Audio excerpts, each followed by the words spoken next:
الف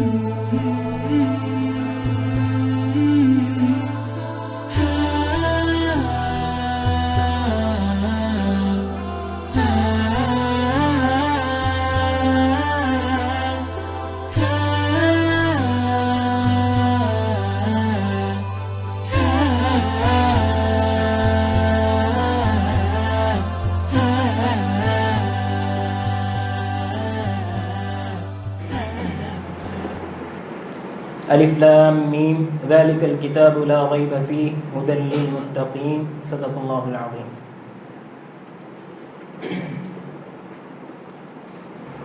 اس کائنات کا خالق و مالک اللہ رب العالمین ہے۔ ساری کی ساری کائنات اور اس میں جتنی بھی مخلوقات ہیں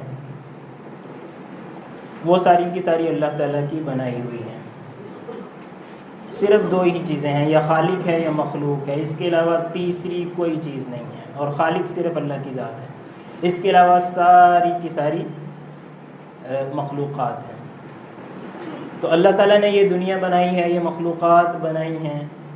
اللہ تعالیٰ اس دنیا کو کس طرح چاہتے ہیں، اس کے نظام کو کس طرح چاہتے ہیں، اس میں اپنی مخلوقات سے اللہ تعالیٰ کیا چاہتے ہیں، تو یہ اللہ تعالیٰ یا اس کے رسول سے بہتر ہمیں کوئی نہیں بتا سکتا، کیونکہ اللہ تعالیٰ کے ساتھ تعلق اور اللہ تعالیٰ کے ساتھ رابطے کا اس کے علاوہ ہمارے پاس کوئی اور ذریعہ ہے ہی نہیں۔ اللہ تعالیٰ جو چاہتے ہیں وہ قرآن کریم کے اندر موجود ہے، یا اللہ کے رسول صلی اللہ علیہ وسلم یا اس سے پہلے جو انبیاء ہیں انہوں نے لوگوں تک یہ پیغام پہنچایا ہے۔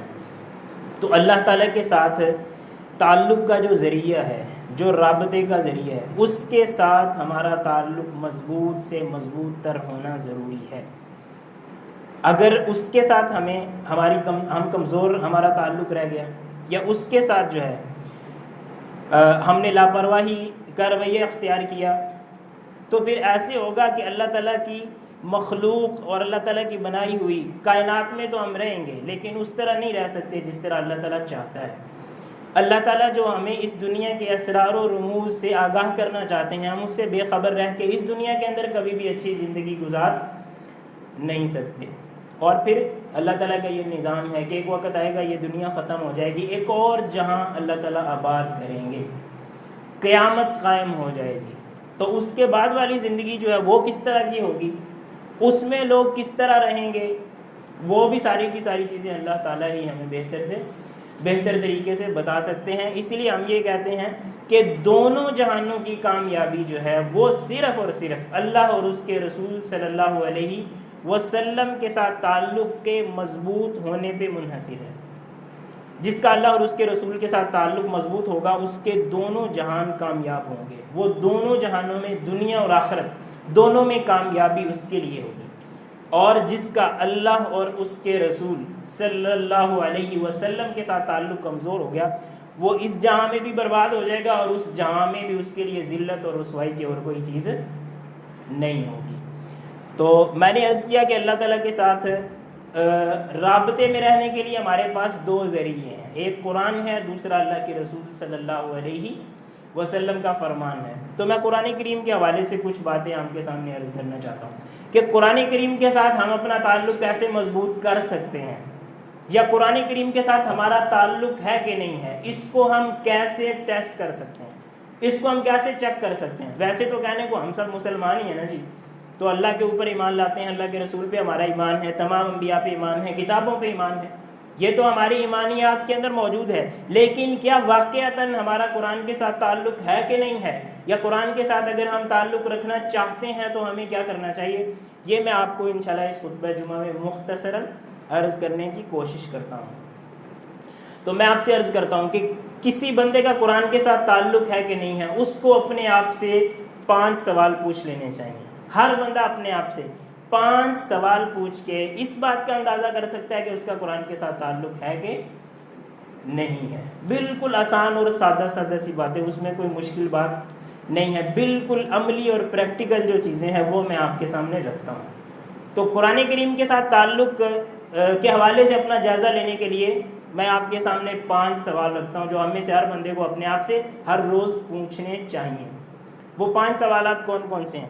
سب سے پہلا ہمیں جو اپنے آپ سے سوال کرنا چاہیے وہ یہ ہے کہ کیا آج میں نے قرآن کریم کو سنا ہے کہ نہیں سنا. سب سے پہلا سوال جو ہم نے اپنے آپ سے کرنا. اس سے پہلے یہ بات ہے کہ ہم قرآن پہ ایمان لاتے کہ نہیں لاتے ہیں. یہ باتیں جو نا ان کا عمل کے ساتھ کوئی تعلق نہیں, اس لیے یہ باتیں میں ذکر نہیں کروں گا, کیونکہ ہم سب مسلمان ہیں. ہمارا جس کا قرآن کے اوپر ایمان نہیں ہے وہ تو مسلمان ہی.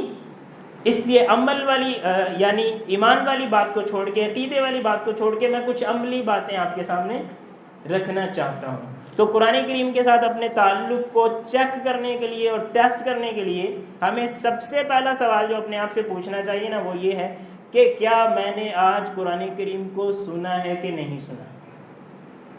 تو اگر قرآن کریم کو سنا ہے تو آپ یہ سمجھیے کہ پہلے مرحلے میں ہم پاس ہو چکے ہیں, ہمارا الحمدللہ قرآن کے ساتھ تعلق ہے. لیکن اگر آپ اسی میں فیل ہو گئے تو اس کا کیا مطلب ہے کہ قرآن کریم کے ساتھ تعلق کی جو سب سے آسان صورت ہے اس میں بھی ہم, اب آپ دیکھیں نا, سننے سے آسان کوئی چیز ہو سکتی ہے جی.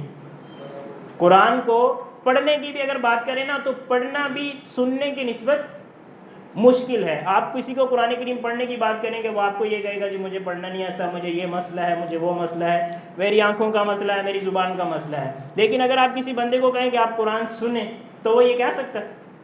وہ نہیں کہہ سکتا جی. جس کو بھی اللہ تعالیٰ نے جو قوت سماعت ہے اس سے اگر اللہ تعالیٰ نے بہرہ مند کیا ہے تو وہ یہ بندہ یہ نہیں کہہ سکتا جی میں قرآن کریم سن بھی, چاہے وہ پڑھا ہوا ہے چاہے وہ ان پڑھ ہے, چاہے وہ کوئی مرد ہے چاہے وہ کوئی عورت ہے یا بچہ ہے یا بوڑھا ہے. تو سب سے پہلا سوال جو ہم میں سے ہر بندے کو اپنے آپ سے کر لینا چاہیے اور پوچھ لینا چاہیے اور جس بات پہ ہمیں توجہ کرنی چاہیے وہ یہ بات ہے کہ کیا ہم قرآن کریم کو سنتے ہیں کہ نہیں سنتے. قرآن کریم کو اپنی ذات کے اوپر لاگو کرنے کے لیے, قرآن کریم کی رحمت اور برکت کو سمیٹنے کے لیے جو سب سے پہلا طریقہ ہے وہ قرآن کریم کو سننا ہے. اور یہ سب سے آسان طریقہ بھی ہے. میں آپ سے عرض کر رہا ہوں کہ یہ آسان بھی ہے لیکن یہ ہے سب سے پہلا. اگر سننے کے اندر کوتاہی ہو جائے گی تو اور بہت سارے معاملات میں بھی ساتھ ساتھ کوتاہی ہونا شروع ہو جائے گی. اس لیے اللہ تعالیٰ قرآن کریم کے اندر ارشاد فرماتے ہیں وَإِذَا قُرِئَ الْقُرْآنُ فَاسْتَمِعُوا لَهُ وَأَنصِتُوا لَعَلَّكُمْ تُرْحَمُونَ کہ جب قرآن کریم کی تلاوت کی جائے نا تو اس کو تم نے غور سے سننا ہے. یہ غور سے والا لفظ جو ہے نا یہ قرآن کی اس آیت کا ترجمہ ہے. صرف سننے کی بات نہیں ہے بلکہ غور سے سننے کی بات. اور آگے یہ بھی فرمایا کہ تم نے خاموشی بھی اختیار کرنی ہے تاکہ سننے کے اندر کسی قسم کی کوئی خلل, کسی قسم کا کوئی خلل نہ آئے. تو سننا چونکہ اس کی اہمیت بہت زیادہ ہے اس لیے اللہ تعالیٰ نے قرآن کریم کے اندر اس کا باقاعدہ حکم دے دیا کہ تم نے قرآن کریم کو سننا ہے اور غور سے سننا ہے اور خاموشی سے سننا ہے, کیونکہ قرآن کریم کے ساتھ تعلق کا یہ سب سے پہلا مرحلہ ہے. اس میں اگر آپ کامیاب ہو جائیں گے تو دیگر میں بھی کامیابی کے امکان ہیں, اور اگر اسی میں بندہ ناکام ہو جائے تو دیگر کام کرنے بھی اس کے لیے مشکل ہو جاتے ہیں. اچھا یہی وجہ ہے کہ اللہ کے رسول صلی اللہ علیہ وسلم نے جب اپنی دعوت پیش کرنا شروع کی نا تو ایک طرف اللہ تعالیٰ کہتے ہیں کہ تم قرآن سنو, تو کافر بھی جو ہے نا وہ سننے کی اہمیت سے واقف تھے. ان کو پتا تھا کہ قرآن کریم جس کے کان میں جاتا ہے نا اس کی دل کی دنیا بدل جاتی ہے. تو انہوں نے آپس میں کیا مشورہ کیا, وہ آپس میں مجلسوں کے اندر ایک دوسرے کو یہ کہتے تھے لا تسمعوا لهذا القرآن والغوا فيه لعلكم تغلبون کہ تم نے اس قرآن کو سننا نہیں ہے اور اس میں جہاں پڑھا جا رہا نا وہاں تم نے جا کے شور مچانا ہے. تو ہو سکتا ہے کہ یہ دو کام کر کے تمہیں غلبہ. اللہ تعالیٰ نے کامیابی کے لیے کیا کہا کہ تم نے غور سے سننا ہے اور خاموشی اختیار کرنی تاکہ دوسرے بھی سن سکیں. کافروں نے کیا کہا کہ تم نے خود بھی نہیں سننا اور اس میں شور بھی مچانا ہے تاکہ سن نہ سکیں, کیونکہ سننے کی اہمیت سے یہ کافر لوگ بھی واقف تھے اور انہیں پتا تھا کہ جو بندہ قرآن سن لیتا ہے وہ فوراً ایمان کی طرف مائل ہو جاتا ہے. اور آپ دیکھیے جتنے بھی صحابہ کرام کے واقعات ہیں اور اللہ کے رسول صلی اللہ علیہ وسلم کے, ان میں بے شمار واقعات ایسے ہیں کہ بھئی قرآن کریم جاتے جاتے انہوں نے سنا اور وہ ایمان کی طرف راغب ہو گئے. تو یہ سننے والی بات جو ہے نا یہ میرے بھائی بہت زیادہ اہمیت رکھتی ہے. قرآن کریم کو سننے کے اندر ہمیں کوتاہی نہیں کرنی چاہیے, اور اسی لیے میں نے سب سے پہلے سننے کا نام لیا. اور سب سے پہلے سننے کا فائدہ یہ ہوتا ہے کہ جب ہم کانوں کے ذریعے سے کوئی چیز سنتے ہیں نا تو وہ ہمارے دماغ میں چلی جاتی ہے اور پھر وہاں دماغ سے وہ ہماری زبان پہ بھی آنا شروع ہو جاتی ہے. اس لیے آپ نے بہت سارے لوگ دیکھے ہوں گے, ان کو کہنا کہ قرآن پڑھے, وہ کہتے ہیں میں نہیں پڑھ سکتا. تو وہ کیوں نہیں پڑھ سکتا؟ کیونکہ اس نے میرے بھائی قرآن کو سنا نہیں ہوا. چھوٹے چھوٹے بچے جو ہیں یا ہم جتنے بھی انسان ہیں تو ہم بولنا کیسے سیکھتے ہیں جی؟ ہم اگر کوئی بات بولتے ہیں تو ہم کیسے بولتے ہیں جی؟ کبھی آپ نے ایسا بندہ دیکھا ہے کہ ایسا بچہ دیکھا ہے کہ جس کے کان جو ہے اس کی سماعت کام نہ کرتی ہو لیکن وہ فر بولتا ہو؟ کبھی ایسے سنا آپ نے؟ حالانکہ اس کی زبان کو کوئی مسئلہ نہیں ہے، لیکن چونکہ اس کے اندر سننے کی صلاحیت نہیں ہے اس لیے اس کی بولنے کی صلاحیت بھی ختم ہو جاتی ہے۔ تو میرے بھائی اگر آپ قرآن کو پڑھنا چاہتے ہیں تو اس سے پہلے آپ کو قرآن کو سننا پڑے گا، اور اگر آپ کو ابھی تک قرآن پڑھنا نہیں آتا تو آپ کو یہ سمجھ لینا چاہیے کہ میں نے سننے کے اندر کوتاہی کی ہے۔ میں آپ کو ایک بات بتاتا ہوں، یہ اردو زبان تو ہماری اپنی زبان ہے نا، یہ پنجابی زبان یہ تو ہم کو ویسے ہی آتی ہے۔ میں آپ کو ایک مشورہ دیتا ہوں، آپ کسی بھی زبان کو نا ویسے ہی سننا شروع کر دیں۔ مثال کے طور پہ ریڈیو ہوتا ہے، ٹی وی ہوتا ہے، اس طرح کی چیزیں آپ اس کے پاس بیٹھ کے سننا شروع کر دیں گے نا، وہ زبان آپ کو سمجھ میں نہیں آئے گی، لیکن آپ محسوس کریں گے کہ چند دنوں کے بعد وہ زبان جو آپ نے سنی ہے نا وہ آپ کی زبان پہ آنا شروع ہو جائے گی، یعنی وہ بے معنی کلمات ہیں وہ آپ کی زبان سے جاری ہونا شروع ہو جاتے ہیں، کیونکہ آپ اس چیز کو مسلسل سنتے رہے ہیں۔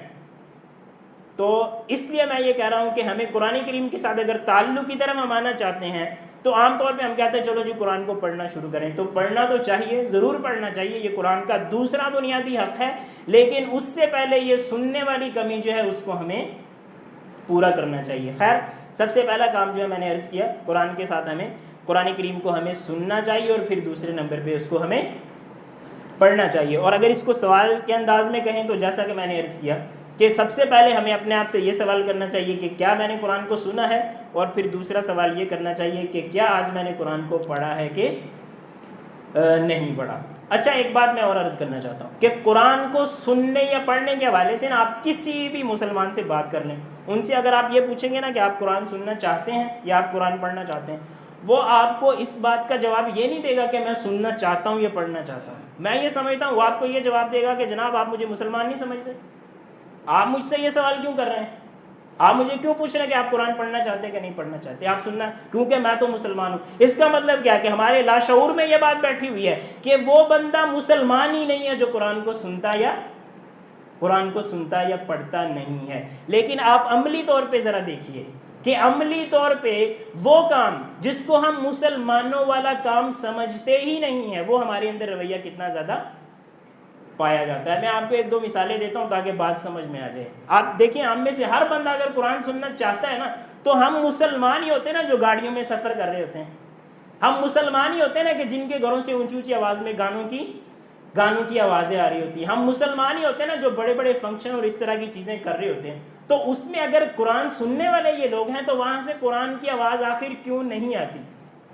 گاڑی سے قرآن کی آواز کیوں نہیں آتی؟ جو لگانے والا ہے، جو لگوانے والا ہے، وہ سارے کے سارے مسلمان ہیں، اور وہ سمجھتے ہیں کہ جو بندہ قرآن نہیں سنتا وہ مسلمان ہی نہیں ہے، لیکن اس کے باوجود یہ سارے کے سارے معاملات ہمارے اندر موجود ہیں۔ تو اگر ہم قرآن کو سننا اور پڑھنا چاہتے ہیں تو ہمیں اس طرح بھی اپنا جائزہ لینا چاہیے۔ میں آپ کو ایک اور مثال بھی دے دیتا ہوں کہ یہ رمضان کا مہینہ ابھی گزر کے گیا، ایک مہینہ ہوا، تو رمضان کے اندر نا ماشاءاللہ بہت سارے لوگ ہیں ان کا قرآن کی طرف رجحان ہو جاتا ہے، وہ گھنٹہ 2 گھنٹے 4 گھنٹے جو ہے وہ امام صاحب کے پیچھے کھڑے ہو کے سنتے ہیں، کیونکہ وہ سننا چاہتے ہیں، ان کو تھکاوٹ محسوس نہیں ہوتی۔ لیکن بہت سارے لوگ ایسے ہیں وہ پہلی بات جو ہے وہ نماز تراویح پڑھتے ہی نہیں، اور اگر انہوں نے پڑھنی ہو تو وہ مختصر سے مختصر تراویح والی مسجد کو ڈھونڈ رہے ہوتے ہیں۔ تو یہ جو سوچ ہے یہ کہاں سے آئی؟ یہ سوچ یہاں سے آئی ہے کہ ہم قرآن کو سننا نہیں چاہتے۔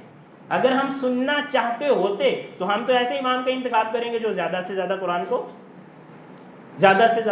کو پڑھتا ہو۔ تو اس طرح کر کے نا یہ سوالات اپنے آپ سے پوچھ کے نا ہمیں اپنا صحیح طرح سے اپنے آپ کو جھنجھوڑنا چاہیے، اپنے آپ کو کھنگالنا چاہیے کہ کہیں شیطان نے مجھے غافل تو نہیں کر دیا، کہیں شیطان نے مجھے سستی کے اندر مبتلا تو نہیں کر دیا کہ میں یہ تو سمجھتا ہوں کہ قرآن کے ساتھ میرا تعلق ہونا چاہیے لیکن اس کے باوجود میرا تعلق نہیں ہے۔ خیر، میں بات کو آگے بڑھاتا ہوں کہ قرآن کے ساتھ جو پہلی تعلق کی صورت ہے نا وہ یہ ہے کہ ہمیں قرآن زیادہ سے زیادہ سننا چاہیے، پھر سنیں گے تو خود بخود قرآن ہمیں پڑھنا بھی آئے گا، اور پھر ہمیں زیادہ سے زیادہ قرآن کو پڑھنا بھی چاہیے۔ اور مشہور حدیث ہے، اللہ کے رسول صلی اللہ علیہ وسلم نے فرمایا من قرأ حرفا من کتاب اللہ فلہ بہ حسنہ والحسنۃ بعشر امثالها، کہ جو بندہ قرآن کو پڑھتا ہے تو اس کو ایک ایک حرف کے بدلے میں 10 نیکیاں ملتی ہیں۔ اچھا، آپ نے کبھی غور کیا کہ یہ جس چیز کو 10 نیکیاں کہا جاتا ہے اس کی قیمت کتنی ہے؟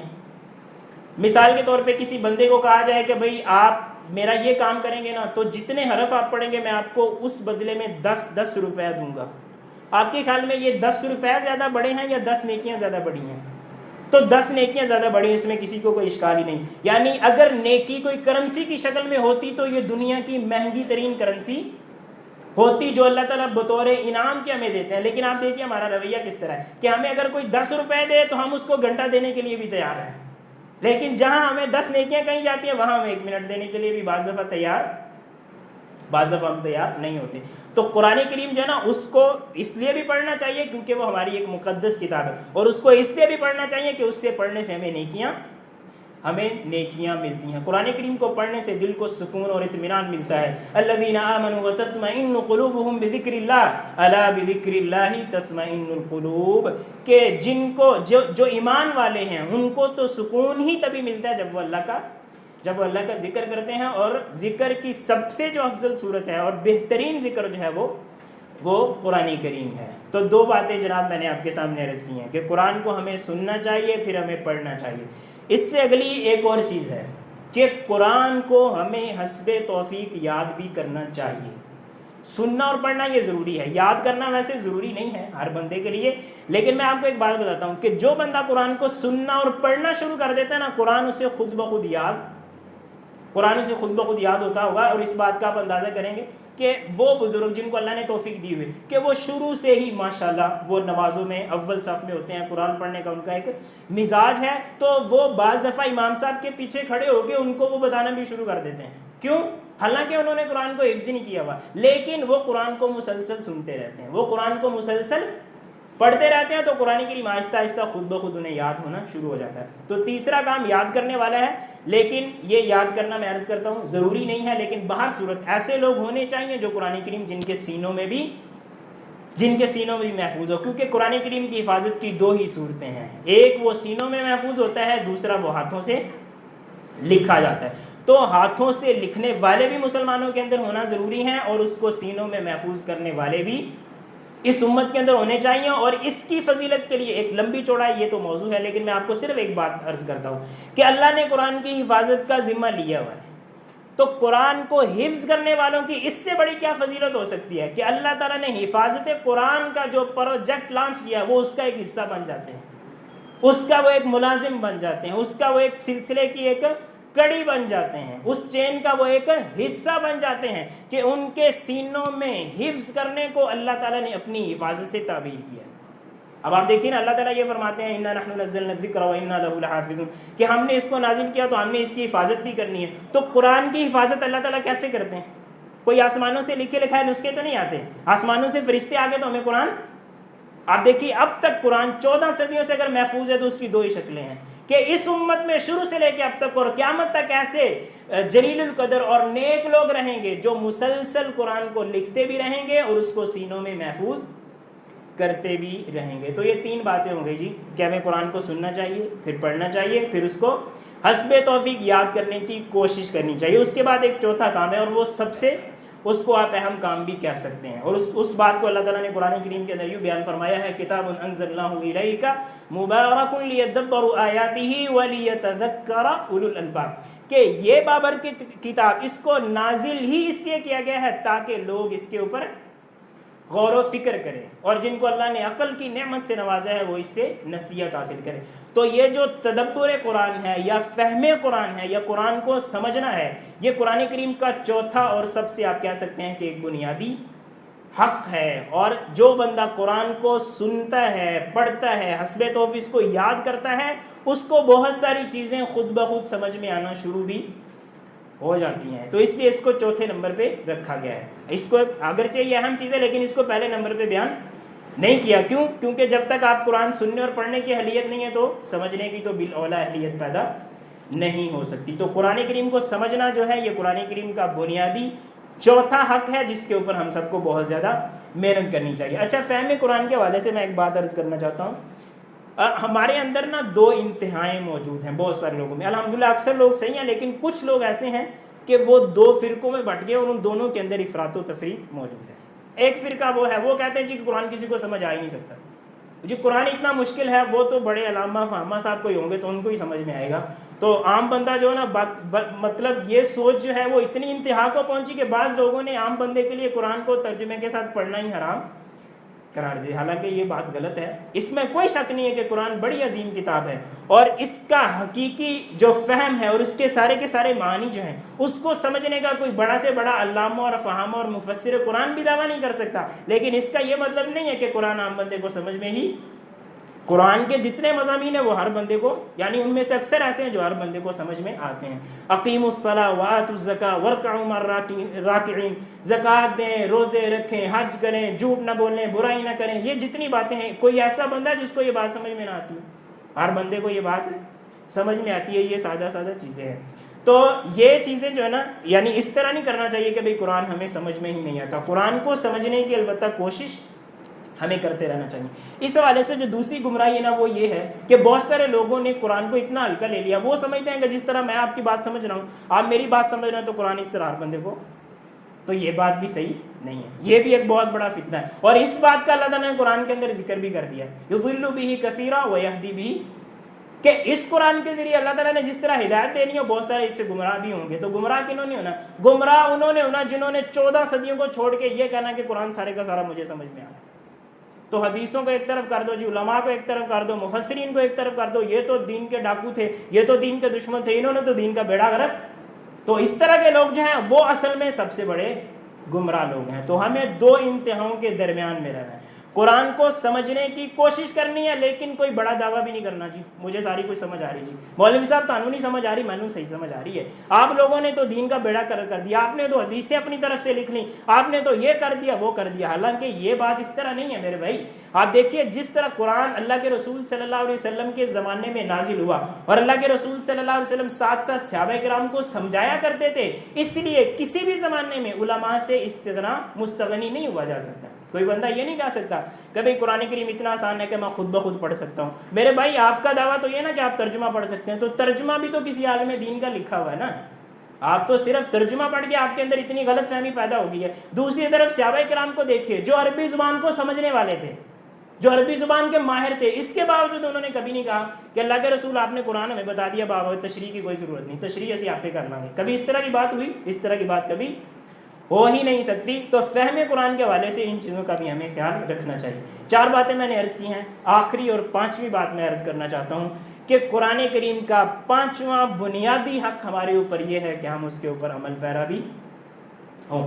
وَهَذَا كِتَابٌ أَنزَلْنَاهُ مُبَارَكٌ فَاتَّبِعُوهُ وَاتَّقُوا لَعَلَّكُمْ تُرْحَمُونَ، کہ یہ بابرکت کتاب تمہارے لیے اس لیے نازل کی گئی ہے تاکہ تم اس کی اتباع کرو، تاکہ تم اس کے اوپر عمل پیرا بھی ہو. تو یہ بنیادی 5 باتیں تھیں جو میں نے آپ کے سامنے عرض کی. اسی ترتیب کے ساتھ آپ اس کو ذہن میں رکھیں تو یہ آسان ہے کہ سب سے پہلے قرآن کو سننے پہ توجہ دیں، پھر پڑھنا، پھر اس کو حسب توفیق یاد کرنا اگر ہو سکے، پھر سمجھنا اور پھر اس کے اوپر عمل پیرا ہونا. اور ان 5 باتوں کو آپ سوالوں کی شکل میں بھی کر سکتے ہیں. آپ اپنے ہر روز اپنے آپ سے یہ سوال پوچھ دے رہے ہیں کہ کیا میں نے آج قرآن سنا ہے، کیا میں نے پڑھا ہے، کیا میں نے سمجھا ہے، یا میں نے اس سے کچھ قرآن کریم کو یاد کیا ہے، پھر میں نے سمجھا ہے اور کیا میں نے اس کے اوپر عمل کیا ہے کہ نہیں کیا. اللہ تعالیٰ سے دعا ہے کہ اللہ تعالیٰ ہم سب کو توفیق دے. الحمدللہ رب العالمین. اچھا، قرآن کے حوالے سے میں نے آپ کے سامنے عرض کیا کہ قرآن کے ساتھ ہمیں اپنا تعلق مضبوط کرنا چاہیے. تو مضبوط کرنے کے یہ 5 طریقے میں نے آپ کے سامنے عرض کیے، یا یہ 5 شکلیں ہیں. مطلب یہ ہے کہ جو یہ 5 کام کرے گا نا اس کا قرآن کے ساتھ تعلق ہوگا،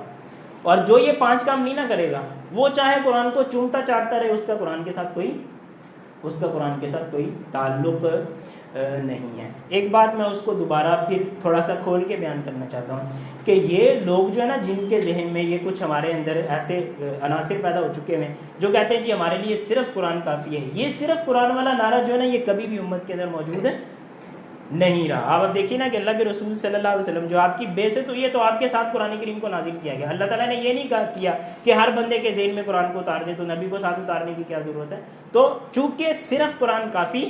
اور آپ میں ایک بات بتاتا ہوں کہ یہ جو چیزیں ابھی میں نے آپ کے سامنے عرض کی ہیں کہ قرآن کو پڑھنے کی یہ فضیلت ہے، قرآن کا ہمارے اوپر یہ حق ہے، اس کو پڑھنے کا یہ طریقہ ہے، حافظ قرآن کی یہ فضیلت ہے، قرآن کو سیکھنے سکھانے والے یہ دنیا کے بہترین لوگ ہیں، تو یہ باتیں کہاں بیان ہوئی ہیں میرے بھائی؟ یہ باتیں کہاں بیان ہوئی؟ یہ باتیں حدیث کے اندر بیان ہوئی ہیں. تو حدیث جو ہے نا وہ قرآن سے دور نہیں کرتی بلکہ قرآن کی طرف لے کے آتی ہے، قرآن کی طرف متوجہ کرتی ہے. جس بندے کا قرآن کے ساتھ تعلق مضبوط ہوگا اس کا حدیث کے ساتھ بھی تعلق، اس کا سنت کے ساتھ بھی تعلق مضبوط ہوگا. اور جو بندہ آپ کو یہ کہے کہ نہیں جی میرا صرف قرآن کے ساتھ تعلق ہے، اس کا مطلب یہ ہے کہ اس کا قرآن کے ساتھ بھی کوئی تعلق اس کا قرآن کے ساتھ بھی کوئی تعلق نہیں ہے۔